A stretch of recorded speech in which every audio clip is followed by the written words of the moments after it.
Howdy guys, welcome back. My name is Natalie and today is another meat prep video. Yay! I know it's been a while. I did a dieting into worlds video, like when was that? 10 months ago in June of 2023. So now we're into the Sheffield prep. Biggest powerlifting meet, I would say, of all time, with the top 12 guys and top 12 ladies of the world competing on like one stage. So I'm prepping for that. That's in like 5 weeks at the time of recording all of this. So I wanted to go ahead and take you guys through what I'm eating currently, some nuances I'm doing with my dieting right now, and then pretty much just meal prepping for you guys. So you can see what a typical week of eating looks like, how I try to optimize my performance as a powerlifter who is also trying to make weight. Let's do this.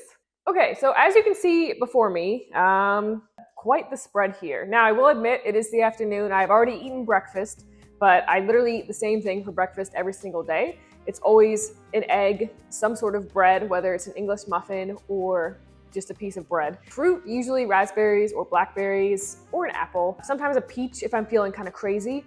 And then, did I say eggs? Eggs and egg whites. That's literally what I eat every single day with some butter or some cream cheese as well. That I've already ate and I will eat for the next 100 years. So throughout the rest of the week, I always prep my lunches and my dinners because I don't like to cook like 7 times a week. I'm gonna cook once a week and just have it be done.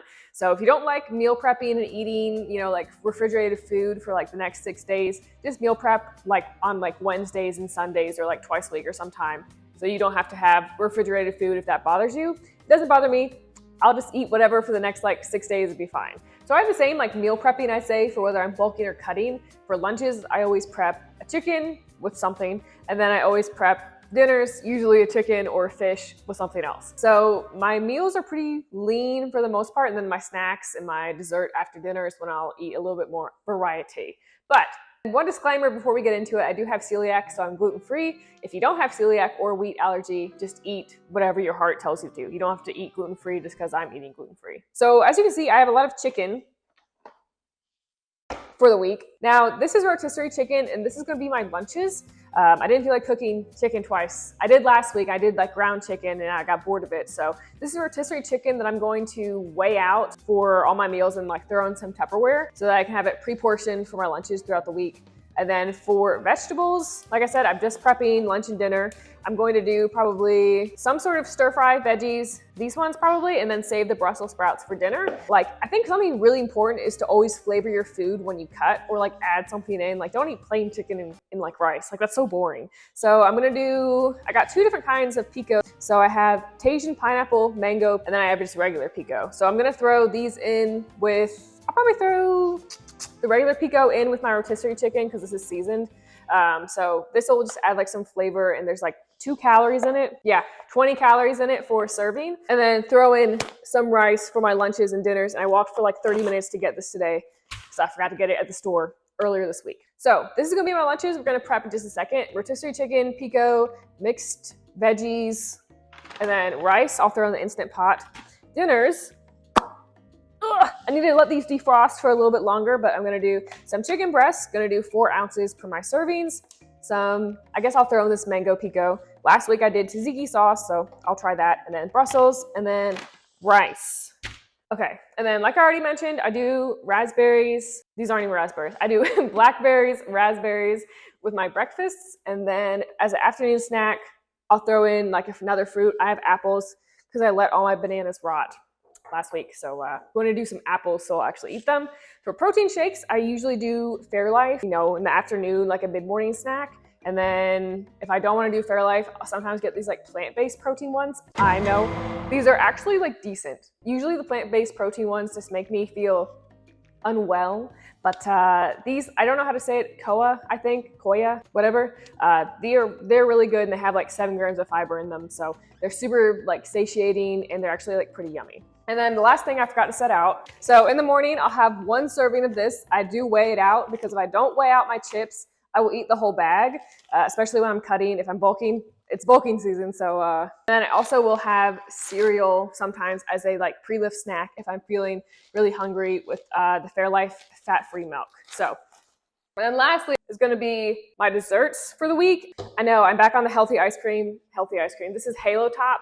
I think my bulking video I did a couple weeks ago or a couple months ago, I was eating Bluebell ice cream, which is the best. Halo Top is very disappointing compared to Bluebell, but it is really, really, I guess, satisfying to still eat ice cream on a cut. I also have these waffle fries. I don't know what I'm gonna do with them, but I saw them and I wanted them, so I might make these throughout the week if I ever get hungry for something else and want to fit it into my diet.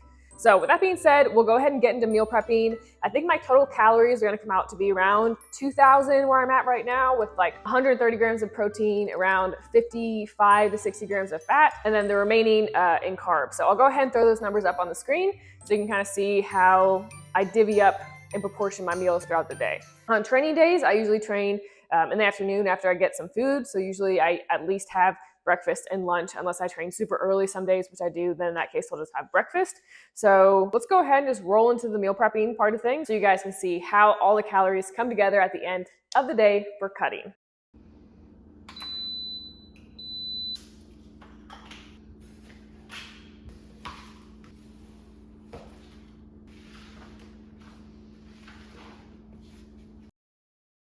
To season the chicken, I think I'm gonna do garlic powder, some of this like authentic grape seasoning, and then probably throw in some like seasoned sea salt as well. Forgot that I did buy peeled garlic, so I'm just gonna go ahead and chop this up and use this instead of the powder. Now, while the chicken is cooking, let's go ahead and prep lunches for the week. So the downside of getting rotisserie chicken instead of making my own chicken this week is that the serving sizes can vary online with seeing what a cooked product is made up of, how many carbs, how many fats, etc. So last week I did ground chicken that was 99% lean, and that's super easy to pop in. Search Purdue ground chicken, and boom, bam, you have exactly your macros. This, we need to measure out and weigh 4 ounces, and then based on what I looked up online and found at the Hair Studio website and correlated with MyFitnessPal, is that this is probably 4 ounces is around 12 grams of fat and around 20 grams of protein. I'm also gonna go ahead and cook my veggies here. All right, so now we're gonna make the stir fry veggies for lunches, and I'll mix in this pico and everything at the end so it'll stay like nice and fresh. All right, and then the rice is finishing up. So here are the macros for it. And it says servings cooked is about 3/4 cup, which will turn out to be around 160 calories. All right, and so the veggies are done. I'm just gonna go ahead and try to evenly disperse these. And then I'm just gonna go ahead and do the same thing with my pico and just try to evenly disperse that. It's around 4 servings per container, so I'm gonna go ahead and split that up. Rotisserie chicken with a serving of rice, and then mixed veggies and lots of fresh pico. And we have our Brussels sprouts cooking, which will go with our dinners. I think our chicken's still cooking. Yeah, it looks good, And then this is all the rice. I don't know why I just had these 2 oddly shaped Tupperwares, but we have these Tupperwares full of rice as well for the week. My dinners for the week, which we have rice, chicken, Brussels sprouts, and then I'll probably add this pico on top as I go throughout the week. But this should last for 4 days with the vegetables before I have to buy new ones, where the chicken and rice and everything should definitely last for at least a week. So this is what I've meal prepped. We have dinners, we have lunches, we have snacks. With the tracking part, decide on whether you want to do cooked or uncooked weights when you're inputting your food. All right, so that's what I'm doing for my cut leading into Sheffield. 5 weeks out or so, got a couple pounds to go, and I think we're in a pretty good spot. Let me know if you guys like this type of video. Don't forget to like and subscribe, and I'll see you next week for another video. Bye.